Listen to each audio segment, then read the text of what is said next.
മടിയുള്ളവന്മാർക്ക് പറ്റിയ പണിയല്ല. നല്ല എല്ലാരും വിചാരിക്കും സിമ്പിള് കാര്യമാണ്, നിസ്സാര പണിയല്ല, നല്ല കഷ്ടപ്പാടുണ്ട്. അതേപോലെ തന്നെ ഹാർഡ് വർക്ക് ചെയ്ത് കഴിഞ്ഞാൽ അതിന്റെ നല്ല ബെനിഫിറ്റ് കിട്ടുന്ന ഒരു പരിപാടിയാണ്. ഹാർഡ് വർക്ക് ചെയ്യണം, വെറുതെ ഇരിക്കണം. നിങ്ങൾ ഏറ്റവും എക്സൈറ്റഡ് ആയിട്ട് ചെയ്യുന്ന ഒരു തൊഴിലിൽ നിങ്ങൾ എത്തിപ്പെട്ടു, അല്ലെങ്കിൽ ഒരു മേഖലയിൽ നിങ്ങൾ എത്തിപ്പെട്ടു, നിങ്ങളൊരു പ്രൊഫഷനിൽ നിങ്ങൾ എത്തിപ്പെട്ടു.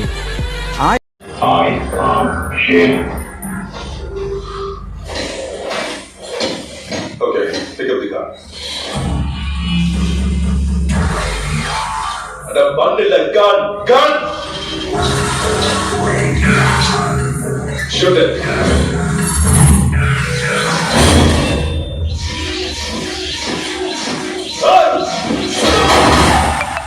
எட்டு லட்சம் லைன் ஆஃப் கோல்ஸ் உனக்கு நான் ப்ரொஜெக்ட் பண்ணிருக்கேன். கண் எடுத்து சொன்னா நீ பண்ண மை அப்படின்னு சொன்னா என்ன உயிர் அப்படி உயா